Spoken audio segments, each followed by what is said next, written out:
If you were born into a college football loving family, you remember the stories your grandfather or father used to tell you about your favorite team's most memorable games in the good old days. For me, it was Punt Bama Punt, and my grandson will hear about the Kick Six and the Prayer and Jordan Hare, and every team has them, and that is exactly what the game against Texas means for Texas A&M fans this weekend. And the 93 Cotton Bowl was big, so was the Sugar Bowl in 1940, but if we're being honest, this is the most generational game that A&M has played in my lifetime. Just look at what's at stake. First off, you're playing against a huge rival in Texas, finally, after a long hiatus. You have a chance to clinch your first ever SEC championship game berth. You also have an opportunity to clinch your first ever college football playoff berth if you win out, including the SEC championship, and you get to do it at home, in your backyard. If you lose, it relegates you back to the butt of the joke at 8-4. Even though we all know Mike Elko is building this thing to last, he's doing it the right way. A&M is just getting started. But just by appearing in the SEC championship game, you get somewhat of a monkey off your back, and it shows future recruits that you can actually get there. It's a huge game for Texas, but they've been more relevant in the championship space more recently. I can still see Vince Young running past USC and Colt McCoy getting hurt against Alabama. So to the A&M fans out there, this is your biggest chance since your grandfather bounced you on his knee, telling you stories of the good old days about the good old boys. It's time to have your generational moment so you can tell your grandkids about the time the almighty Texas fell to a new coach and how that turned the program around and you started talking titles. Former Michigan quarterback David Cohn, my brother, former Western State, Colorado wide receiver Blaine Crain, work in the chat. And David, I think there are going to be a lot more big-time games in this Mike Elko tenure. We all liked the hire when it was made. But how about year one, having this opportunity, at least just from your connection? You were born in the state of Georgia, man. I was born in the state of Alabama. You understand it, even though A&M hasn't been in the SEC as long as the Auburn or the Georgias. But when you look at what's at stake in this game and what A&M could possibly do, and we're going to break down the game, but this is massive, man. I don't know how does it get bigger than this outside of hosting a playoff game? Well, I don't know. Imagine not playing your in-state rival for 13 seasons, and you didn't want them to come into the conference. Now they're in the conference, and you get them at home in College Station, last game of the year, after your baseball coach left to go to the other school, and now you get them at home where the winner gets to go play for the SEC championship. I mean, that is the stuff that Magic is made out of. And just think about this right here. You know, we're talking about the 12-team playoff and these games being just incredibly entertaining down the stretch of the season here. Texas A&M loses this, they're 8-4. They probably go play in the Music City Bowl, right? They win this, they could go to the SEC championship game and get a first-round bye. I think that that's fascinating here as we enter rivalry week. Just in terms of the game stats right now, Texas -6 on the road. That's the line as we sit here now, opened at 5.5. 48.5 on the over and under. Is Texas A&M's defense going to be able to get after Quinn Ewers? And we're going to talk about Quinn Ewers' health in just a little bit. Are they going to be able to get after him better than they were able to get after Peyton Thorne and Auburn? I think they will. Obviously, being at home helps. And, you know, we talked about the Auburn game and what Auburn was able to do. Not that A&M didn't take them seriously, but now it truly is life or death for the season. Now it truly is the pride of us, not as the state school, quote-unquote state school, going up against big, bad, almighty Texas. And I want to get down to some of the keys, I think, and we want in the chat, make sure you hit that subscribe button. We appreciate everybody being here. The phone lines are going to open at 2:45 p.m. Central, 1-855-236-3228. But Blaine, I want to kick it over to you because, you know, we're raised in a rivalry where Auburn isn't Alabama. Alabama is the state's named they're named after the state, right? That's why I use the term like state school. I know A&M's got money, Auburn's got money, so I can kind of align myself more with the A&M sentiment going into this game. How many times do you think A&M fans have sat there over the years that we've watched college football and they've watched Texas do their thing? You know, they even left the Big 12 to come to the SEC to cause that separation and make themselves even more relevant. But now it's not about you having no control over it. You have control over all of it. You are 4 quarters away from changing this thing forever. And I think you know what I'm saying there.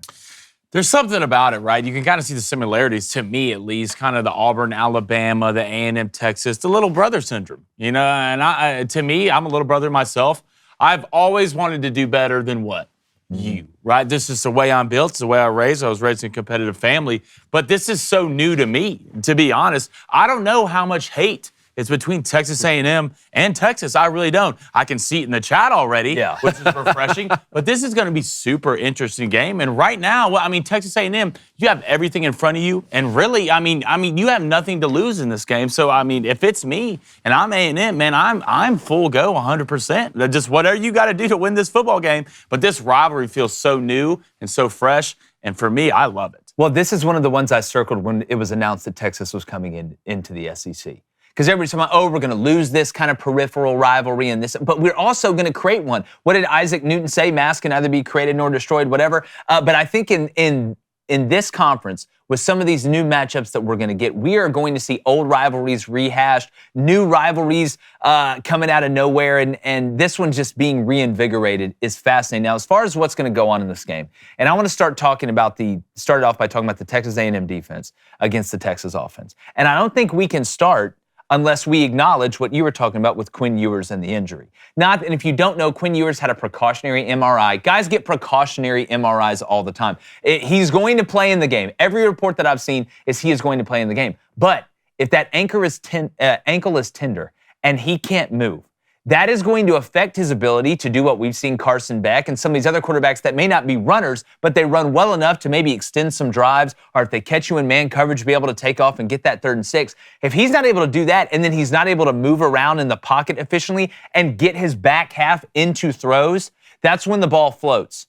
That's when the ball lowers and gets tipped. So it could have a big effect. If I'm Mike Elko, and I am this A&M defense, knowing that Quinn's a little bit beat up, I don't have to go out there and force the action early if it's me. I'm going to give you my base stuff. Now, on 3rd and passing, will you bring some exotics? Will you show it, bring it, show it, not bring it? Yes. But I think this Texas A&M front seven, despite what happened against Auburn, because I just think they're going into this game different, man. They're going into this game different. It's different when your life's on the line. I think Texas A&M's strength is in that front seven. I know the Texas offensive line's pretty daggum good. But I don't think they have to come here, and we always talk about, manufacturing pressure or funneling resources from other places to create havoc plays. I don't think A&M has to do that. And if Quinn Ewers can't get out of that pocket and they can collapse that pocket, I wonder how much of an effect that has as an offensive play caller if I'm calling Cline with Marcel Reed, David. You see? No doubt. I mean, when we see Texas struggle, it's because other defenses get after Quinn Georgia. Ewers. And the only time they bounced back really from that was when Oklahoma sacked him on the first play of the game. Oklahoma was up in the first quarter. Texas comes back and win. And look, after Oklahoma beat Alabama this weekend, that's a little bit less surprising. My question for you right now is, are you ready to make a prediction? And how do you feel about the -6? I'm not. Look, I would buy that thing. I think it's just going to go down, especially with the injury. So right now, if I was going to take it, I would buy it up to +7.5 and go ahead and take A&M there. I'm not fully ready to make a prediction, but I'll go ahead and tell you I'm leaning toward Texas A&M a little bit. How about you? If I had to bet it, but I need more clarity on Quinn Ewers' injury. You're not going to get it. But if Quinn looks like Quinn, I would take Texas. Hold on, Sark's calling. Yeah. Well, if Quinn looks like Quinn, I would take Texas. Well, as far as and I don't want special teams to get lost in the wash here either. We got 2 pretty daggum good kickers with the Auburn kid and then Bond from A&M. The punting game and field position is going to be massive. But if you're Colin Klein and you're this A&M offense, and I just talked about seeing how Texas is offensively and how Quinn is, and that being able to maybe dictate how you call plays. I just feel like, we talk about, is a freshman quarterback. You probably need to be more conservative. Marcel Reed isn't a freshman anymore. You've gone on the road in multiple environments. You've had success and you've had failures. You've played at home in big environments. So I don't think you put training wheels on Marcel Reed unless it is so obviously blatant that this offense with Quinn Ewers, that they maybe even have to make a quarterback change if he gets hits or something with Arch Manning, and then see how conservative Sark is regardless of what he says. But with Marcel Reed, the running element. Because if you look in that Auburn game, A&M went with a lot of weird personnel groupings. They tried to catch Auburn in nickel a lot. And some of the stuff was working, right? I'm interested to see if that was something that they knew was going to be effective and they wanted to put on film, right, to make Texas have to prepare for maybe some funky personnels and who's in where and in what down and distance. But I don't think you can put handcuffs on Marcel Reed. You got to try and run him against this Texas defense, right, to open other things up. Because if it turns into, oh no, we're in 3rd and 6, we're in 3rd and 7, we're in 3rd and 8, and Marcel Reed's having to throw to consistently beat this Texas defense, you're going to be in trouble. But even with the injuries, Texas and A&M has had at running back, because there's been multiple. I think you got to run Marcel Reed like there is no tomorrow, because, David, there isn't a tomorrow if you don't win this game. 2 more questions for you guys on this game here. I predicted before the season that the SEC would get 4 teams into the college football playoff. A lot of people came on the show. They predicted 5. Some even predicted 6. After this weekend, with Alabama going down and Ole Miss going down, there's some legitimate concern from SEC fans that maybe only 3 teams get in, which kind of seems unfathomable. My first of the 2 questions here is the best chance for the SEC to still get 4 teams in. Is that for Texas A&M to win this game, make Texas 10-2, okay? Texas A&M goes and plays Georgia. Georgia's already slated to play the winner of this football game, and just hope that even if Texas A&M loses the conference game and that gives them a 4th loss, that losing the SEC championship wouldn't keep them out like some people are concerned, and that Texas at 10-2 would still get in. Or go ahead and let Texas win this game, knock A&M out, and hope that like Ole Miss or Alabama can sort of backdoor in the rankings. Well, to me, if you're going for how can the SEC get the most teams in, I think A&M has to win out. I think they have to win this game and win the SEC championship game to get in, because that's the only thing that's going to guarantee a 3-loss team gets in. And think about Georgia this. had 3 losses. Yeah, well, Georgia had 3 losses. Georgia would have 3, but it would be in the conference championship Yes. game. A loss That's in the what I'm conference saying. championship game for A&M would be the 4th. I don't think you can put him in, and I think the committee would be right not to put him in with a 4th loss. So to me, I've got a pretty good idea, regardless of, we're going to talk about this with the top 12. I think Texas is in even if they lose this game after what happened last weekend. Same reason why I think Indiana is still going to be in with what happened last weekend. I don't want to put the cart ahead of the horse there. But if A&M wins this game, wins the SEC championship, obviously they are in. I think Texas is going to be in, right? You look at Georgia. Even if Georgia were to go into the SEC championship game and lose, a 10-3 Georgia with the wins that they have, I think is going to get in. And then you have Tennessee, right, which would be the 4th team. So I think the best bet, if you're Greg Sankey, what you're asking me is, what does Greg Sankey need to have happen? That's really what you're asking me. Greg Sankey needs A&M to win 2 games in a row, go to the college football playoff as one of the top 4 seeds, get the bye, which would be incredibly ironic considering they would be a 3-loss team when you look at Tennessee. Then obviously, you look at Texas with the 2, even though they would have beaten Texas, and then Georgia with the 3rd loss in the conference championship. That is the only way I think the SEC gets 4 in. Okay, so my second question for you both here, because you said you think Texas is in even at 10-2, which Yes. I agree, and I've been saying that for a few weeks now. But with the Quinn Ewers even possible injury, let's put it in quotes, we have to talk about this aspect of it, which is a quarterback being injured. And we've talked about this hypothetically before the season, because he hasn't gone through a full season without getting injured. If Texas is sitting there at 10-2 or 11-1 or 11-2 and they lose the conference championship game and Quinn Ewers is hurt and he can't play in the college football playoff, the committee's not leaving out Texas with Arch Manning stepping in. Chance. No matter if Arch isn't as good or doesn't give Texas as good of a chance. But the whole world's talking about it today because of what happened last year with Florida State. Wouldn't it at least be refreshing to see the committee have to step forward and at least acknowledge, no, we're not gonna leave Texas out? Well, it's yeah. Go ahead, go ahead, Blaine. Well, I think if the backup quarterback for Texas was named Brock Glenn, then yeah, they wouldn't get in the playoffs. So is it just a name thing, or are you saying if he played like Brock Glenn too? Well, I mean, Florida State won all those football games. Yeah, Florida State. Those two things are not equal. And I know one game he had 55 passing yards. But they won. And they still won. So at the end of the day, a W's a W. So yeah, I think Arch Manning, being Arch Manning, does what? Brings even more tickets and ratings, and the committee likes what? Both those things. Yeah, look, the headline, Texas left out because Manning is quarterback, does not exist in this realm. In no way. You can agree with it or disagree with it, but I think we can agree that there is no way that the committee would. They may be hoping that Arch Manning starts in the college football playoff, just because that narrative would be insane. Can you imagine if he wins the first game as a quarterback there? So you might as well, Florida State fans, it sucks. I am totally with you. It sucks. But I think Texas, regardless, if they lose this game against A&M, if Quinn Ewers gets hurt and can't play the rest of the year against A&M and they lose, or if they go to the conference championship game and lose it and Quinn Ewers gets hurt, Texas, I think, is in the college football. It's also worth remembering Steve Sarkisian pulled Quinn Ewers out in the first half against Georgia when he was struggling. Put in For DHS? Arch Manning. He did put Quinn Ewers back in the second half. I'm just saying that sort of hurts the argument that your backup isn't competent enough to go forward in the college football playoff. No, with that, I never liked the argument last year, and we talked about that play. Yeah, with that, I'm just wondering who in this Texas A&M game, and I want to get to the chat here in a second. I'm just the line of scrimmage, and we talk about this all the time because you guys know as well as we do, it's the most important part of any team is the line of scrimmage. It's not just who can stop the run, it is the pass rush and who is going to be willing to maybe pitch backwards a little bit. We always talk about Steve Sarkisian, and what makes him so dangerous in the pass game is, for, excuse my language, the way he bastardizes things. They run routes and concepts that go against what you are taught as a DB when it comes to space and leverage, which is smart. It's the best way to go about it. But I think Colin Klein is kind of a little bit of that version in the quarterback run game with the way he operates out of 11 and 12, and he can go the lighter personnels and have good adjustments in the run game. He can go heavier personnels and have good adjustments in the run game. But also the tight end here.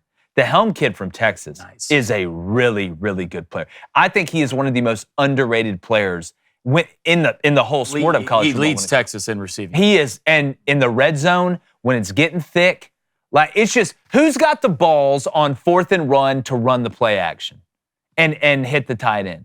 Who's got the guts to do it and take the chance? Which coach is going to be the most aggressive from a play calling standpoint? That I do not know, but I cannot wait. Just quickly, I feel like we talk about Texas A&M defense a lot. I just feel like Texas got the number one defense. About Texas's defense enough. I mean, the most points they've given up all year were 30 against Georgia because they were on the field the entire game. That wasn't on them. They give up 240 yards a game right now. And one thing they do well is get to the quarterback, and their linebacker play is phenomenal. And I think in a game like this, with all the cross reads, all the different things you have to go through as a linebacker, those positions will be key. Well, the discipline, the eye discipline is huge. But yeah, Texas having an elite defense. I mean, that's such a baked-in thing. Maybe we don't talk about it enough, but that's one of the reasons we said they were going to be a much more dangerous team than Oklahoma coming into this league year one because of the circumstance on both sides of the line of scrimmage. And I know that Oklahoma's offensive line was a little bit in flux. It was a brand new group they brought into the transfer portal. But make no mistake, what took Texas from Club Med to Judge Dredd was not some cutesy, fancy offense or not some combination they run out of 3x1 or quads or FIB, which is formation of the boundary. It's that they got a bunch of hammerheads in that front seven, and they love going forward. And they lost some guys off the front seven from last year, and they're still hammering people. Why does Steve Sarkisian know that? Because he's been in this league. He's been in the NFL. He knows what makes the money. And I would much rather have a front seven that is elite and an okay back end than an elite back end and an okay front seven, because it's a lot easier to hide the secondary when you're able to get out the quarterback, throw his timing off. So again, that's why I brought up the Marcel Reed running thing. You have got to find a way to elongate this Texas defense and then hit them vertically in the run game. And that's that eye discipline. But guys, we talk about Texas linebackers. A&M's got some cats running around at linebacker as well. I mean, Scooby and these guys can really, really play. So it is a dynamite matchup. I'm just fascinated to see the methodology of each offensive coordinator and the sequencing of the play calling. All right, Chad, hit that like, hit that subscribe button. If you donate, it's on topic. It will get read. We're going to start the day off with a $5 donation from Matt M. Appreciate it, Matt. It says, A&M isn't the little brother.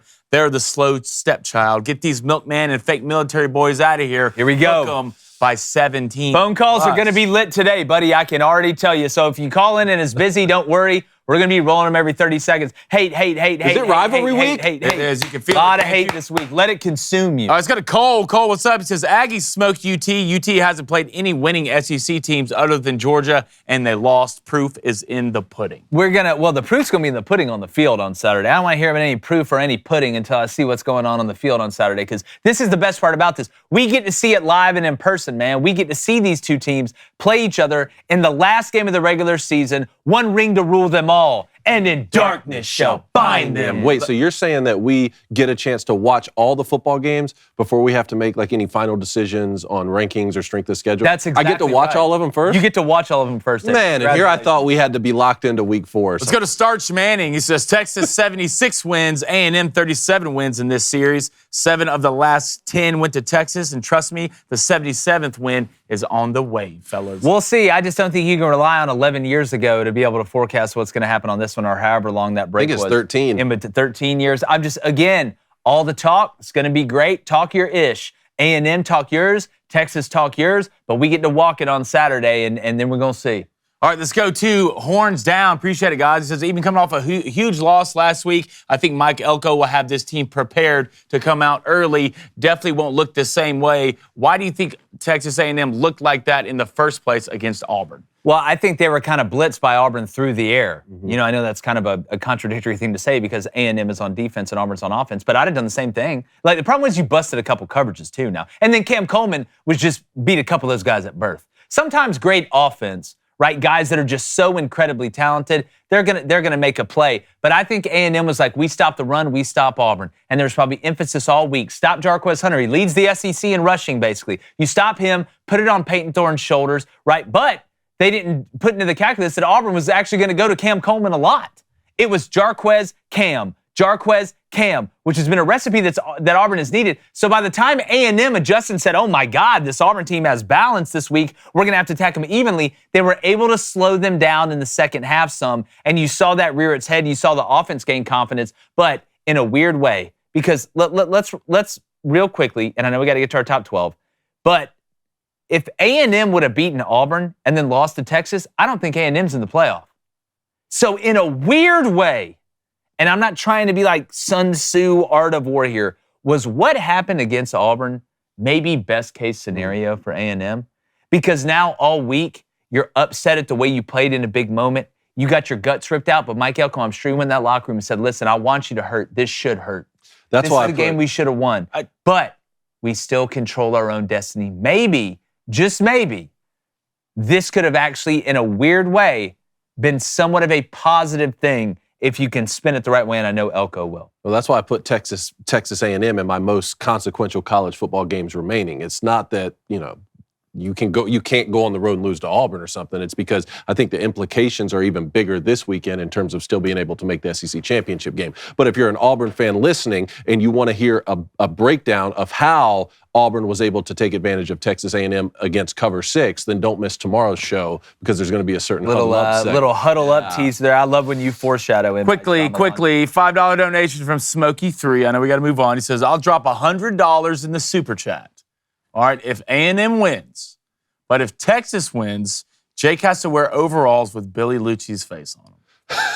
Look, I love Lucci. Are you providing the overalls? It's a yes or no. Yeah, look, sign me up. All right, Smokey3. You got to send them in, though. Yeah, we're not making. Yeah, you got to send the. Listen, I'm not going to sit here and Geppetto this thing. You got to make the overalls, and I'll wear them. That'll be. Listen, we lived in Texas. Now we lived in Fort Worth. My dad coached at TCU. I've got no problem with it. I just love that we have this game.